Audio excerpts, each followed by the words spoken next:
Daisy, thank you so much for joining me today. Delighted to have you here. I suppose the place for me to start is that I've been banging the drum for the last however many years that all clients should understand the most important thing in their event is a facilitator or a host, because effectively you're getting them for the full day for the same type of fee as for a keynote speaker. They're delivering a speech. It might be broken up into lots of key chunks, but they're delivering a speech, and they keep everything to time and make sure the whole event is fantastic and make sure all the speakers are wonderful and look amazing on stage. And Tim, my partner, is like, Nick, you keep on banging on about this. At what point is it actually going to come true and people are going to start appreciating it? As someone who's been doing it for a number of years, how has it changed for you, the role of facilitator, and are people more accepting and more understanding of what you can bring to the party? I think the most telling thing from my point of view is the number of repeat bookings that I get. And the reason that that's interesting is because you're absolutely right. I think often on paper people think, well, we can get somebody within our organisation to moderate. All they're doing is saying, here's Joe Bloggs, here's Susan Smith, and introducing people to the stage. But actually, I think once you've used a moderator and you realise how valuable it is to have somebody take that pressure off the team who's organising the event, to have somebody who's very experienced, who knows exactly how to get the best out of each speaker, how to also make people be less nervous if they are nervous, make people be more interesting if they're a bit boring, make people shut up if they're banging on, make people feel more at home, make people have a more interesting dialogue, perhaps have some controversy, perhaps have some disagreement, which is all more interesting for the audience, but also, most importantly, be somebody who's there representing the audience, representing that other point of view, making sure that there's a two-way dialogue between the audience and the stage. Because very often at these events, sometimes it feels like you're at a university lecture and you're just being spoken at, you're being spoken to. And actually, as a participant, very often are paying money to be there, or they're a valued employee and they want to feel that their opinion is worth something. Having the moderator there, making sure that opinions from the floor are coming up, there's a two-way exchange of ideas, questions are being answered, that is also very valuable. So how do you when you go into the event and you've got the event organiser who's doing everything, and making sure everything is running around, what are your first steps, I suppose, to build their trust that actually, don't worry, you've got this and you're all over it? Absolutely, first step is to reassure them that it is not about me, that it is not about my ego, it is not my day, it's their day. And I am there to make sure, literally, to facilitate that day, to make sure that that day goes as well as it possibly can and that I'm on their side. And do they expect that? Or it's quite often, is that like a revelation for them? I think, again, that is one of the reasons why I do get, and I'm banging my own drum a bit, but I do get repeat business, because I think people realise that actually I'm part of the home team. I'm part of their team trying to make the day go as brilliantly as possible, because I look stupid if the day's boring. I'm experienced enough to know that if we're losing the room, that if the audience is getting bored, I know they're getting bored, and I know that I need to change that, and I need to up the tempo, I need to up the energy, and I need to normally get some opinions from the floor. But it does take some experience to know if you're losing the room. And sometimes you're going to lose the room before the event even starts, when you look at the running order.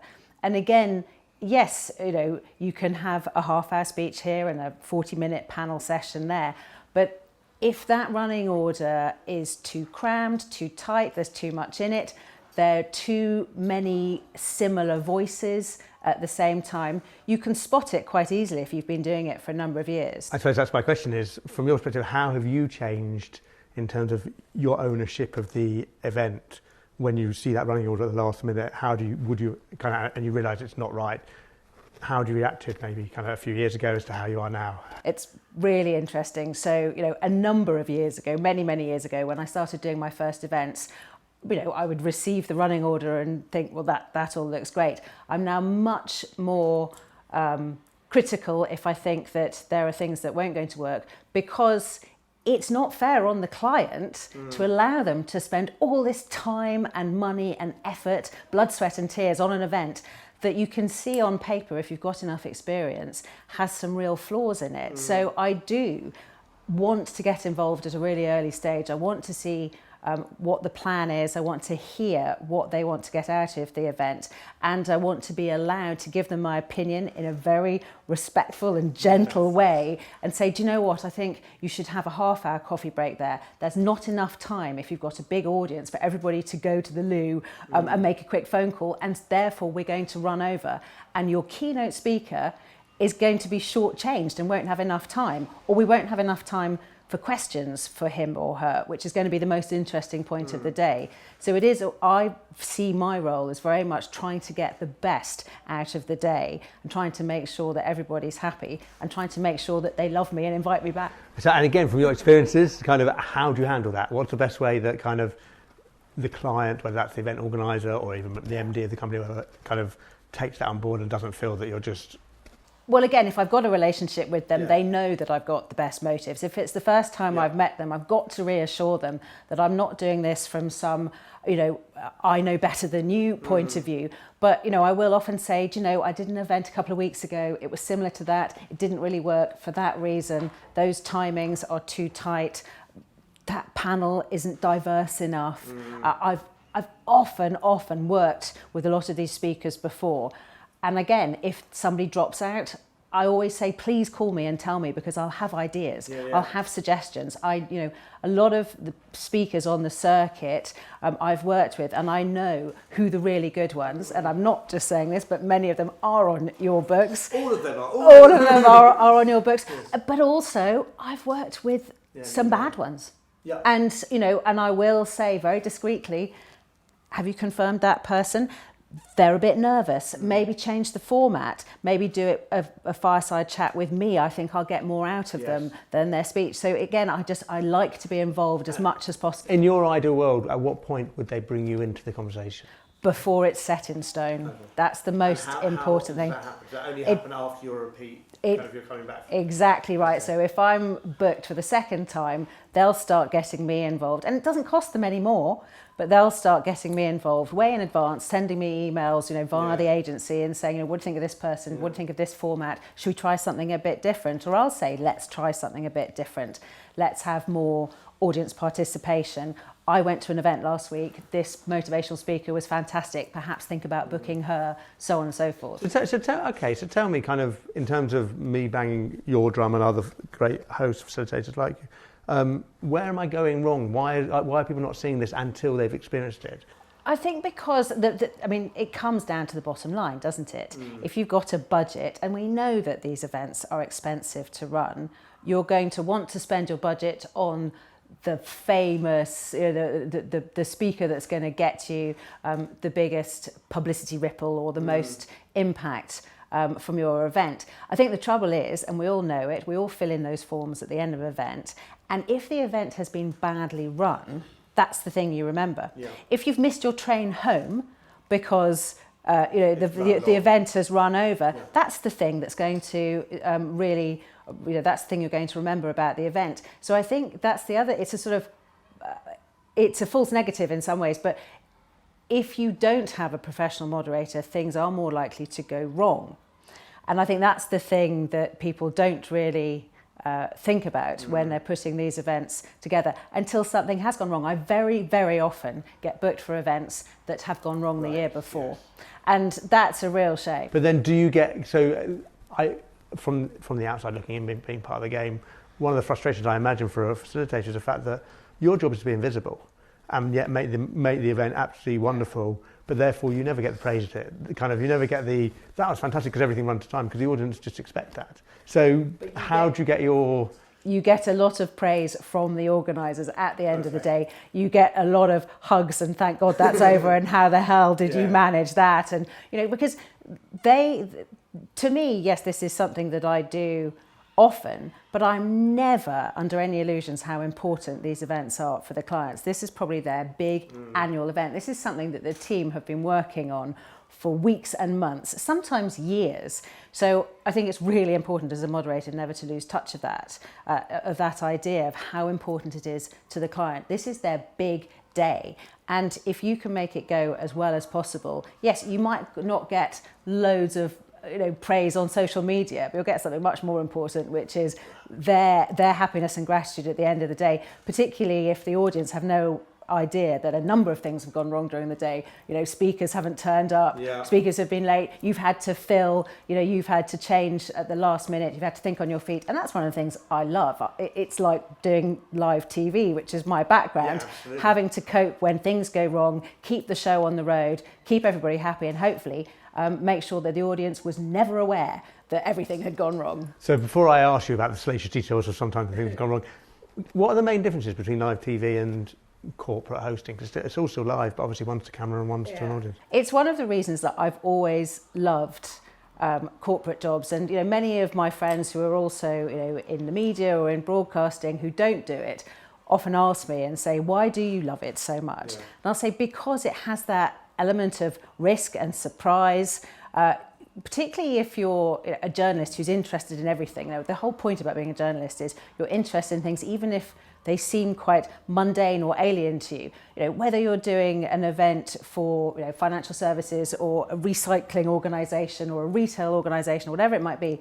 there is always something, if you look hard enough, that is really fascinating. And that's what I love about it. It's scratching under the surface of an industry that perhaps I don't know that well, an organisation I don't know that well, a group of people, and finding what makes them tick, what they're interested in, what keeps, what gets the conversation going, what gets the debate going. I love that side of it, and that is the challenge of being a moderator, that I really love, just bringing out those conversations and those ideas, and perhaps getting an argument going, or perhaps having two really unlikely people on a panel who you'd think would really disagree, finding something they agree on, finding a really interesting question from the audience that the panel wasn't expecting, that starts an interesting revelation. All of those things, you never know where you're going until you get there. So let me ask you a couple of kind of questions about your skills and expertise. One of the things for me is panels. Quite often, a client will set up a panel and you realise that everyone's going to say exactly the same thing. Yeah, and this is another reason why I like to have a decent phone conversation far enough in advance that if they need to change the panel, change somebody, drop somebody off the panel, that they can do that without too much embarrassment. One of the big problems that they fall into is having too many people on a panel. What's your ideal setup of if I said to you, okay, can you get a panel going about whatever it is? What's your ideal setup? One thing that will always make my heart sink is seeing a panel that's too big. And quite often on panels, clients will say, we felt we had to have this person because of politics, internal politics, and I totally understand that and will sympathise, and I'll say, well, maybe we need to change the topic of the panel a little bit, because that's not, from what I can read about them, that's not really their area of expertise. They're not going to be terribly interesting on that front, but I know maybe it's a sponsor, maybe it's somebody that you feel you have to have on there. So let's find a more interesting angle to get something decent out of them, rather than just let them do their spiel about whatever it might be. I actually find the smaller panels do work better as long as they're reasonably diverse in not just ethnicity or gender or sexuality or whatever, but from opinion. Exactly.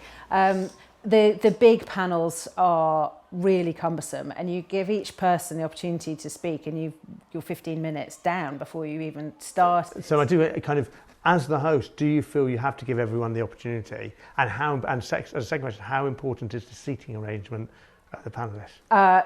If I had a rider, which I don't because I'm not Mariah Carey, but if I did, I would have on it no bar stools. That's the only thing with events, that bar stools are a killer for any sort of conversation, because particularly the women, but the men as well, are just concentrating on not falling off the bar stool rather than actually what they're saying.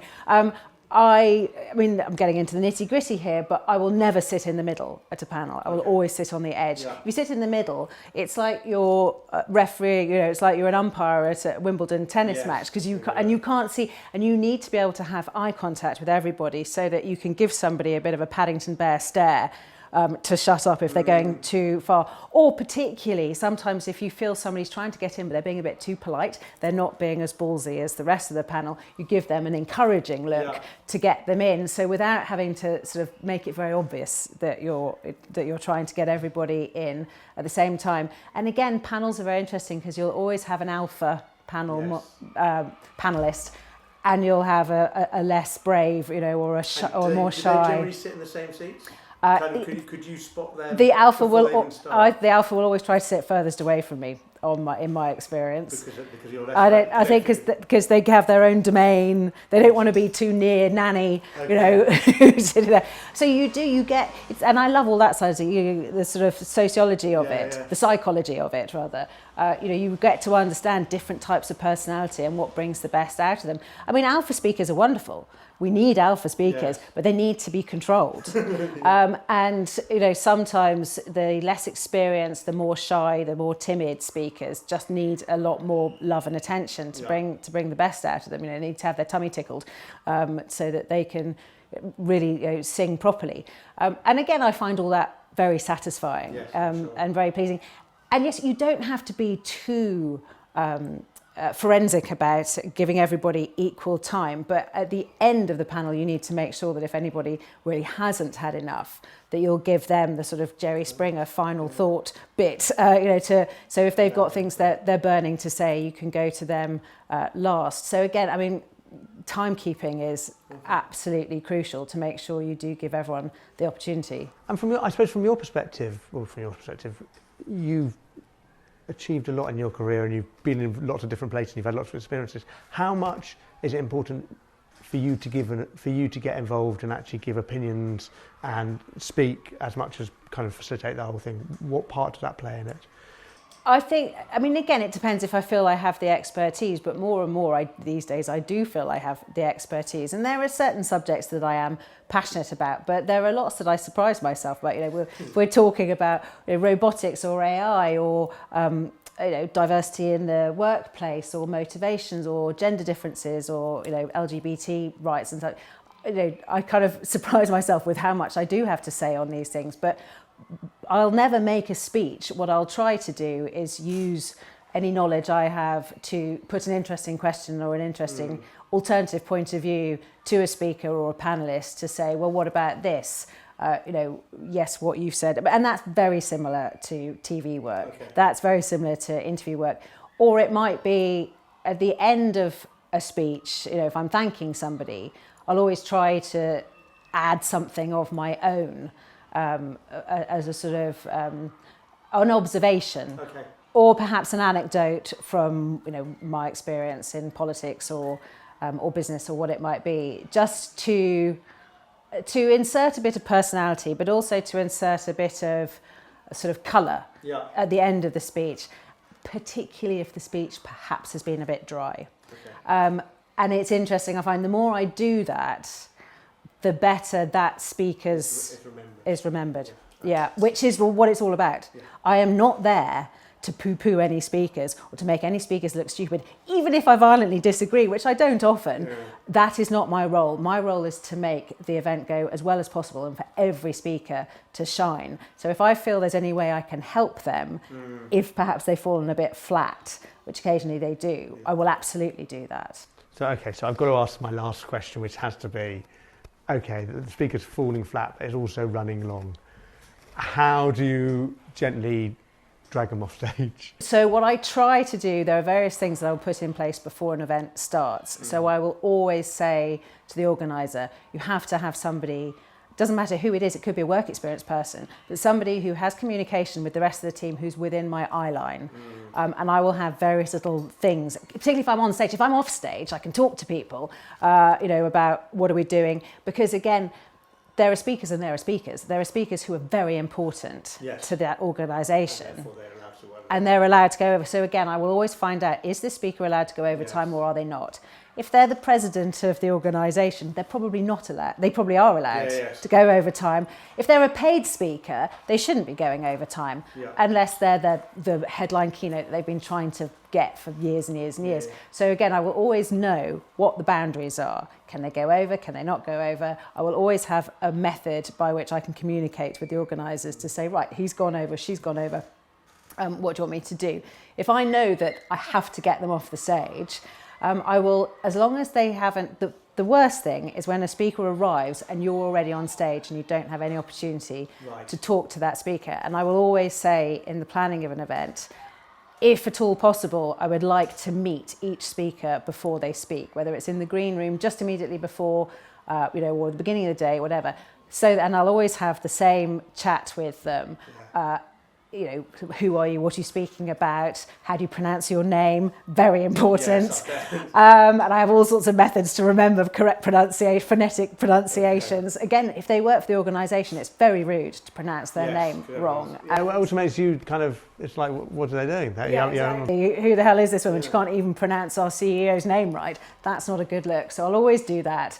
I can do that on the phone beforehand, but I will also, if I possibly can, have a quick chat with the speaker and say, right, how long do you think you're speaking for? It's amazing how often they think they're speaking for a different length of time than the running order says they are. I mean, honestly, practically happens at every event I do. Somebody will say, oh, I'm doing half an hour plus 5 minutes Q&A. No, you're not. You're doing 20 minutes. You need to cut some out before we start. But are you conscious about the fact if you're saying to them 5 minutes before an event that they could affect them? Yeah. Absolutely. So again, I'd much rather do that, well in advance and work out, are they the type of person? There are some speakers that can do it like that. Yeah. So no problem, I'll just cut out the last 2 pages. Yeah. If they've got 99 slides, it's much harder. Yeah. So again, I like to know all that thing. I like to see all the slides in advance if I possibly can. That's quite a big ask. But I will try to say to each speaker, would you like me to help you with your timings? Again, I always want to know whether there's a clock that they can see or not. I will always say to them, you're aware you've got a clock. And I'll say very gently, would you like me to help you? If you're running over, shall I do this to you? Shall I do this to you? And they're usually very receptive because they think I'm trying to help. What I'm really trying to do is say, don't run over time in a gentle way. And then I will. The worst is when they just, no matter what you do, and then I have various things now. Again, I'll stand up, just stand up. Yeah. I won't say anything, I'll just stand up. Yes. I'm getting nervous even though you're not standing up for me though. Exactly. And then I'll quite often if that doesn't work, I'll take one step. If that doesn't work, I'll start, if it's really bad, and I'll start clapping. Oh, really? But these are extreme measures. Yes. And it's interesting, of all the things, it's probably the most nerve-wracking because nobody wants, that's an embarrassing situation. Yes. And the thing with all moderating you're trying to do is avoid any embarrassing situations of anybody feeling embarrassed about anything. So it is tricky, but there are ways to do it. And planning is what it comes down to. Brilliant. Daisy, it's been an absolute pleasure. Thank you so much for your time. It's been my pleasure.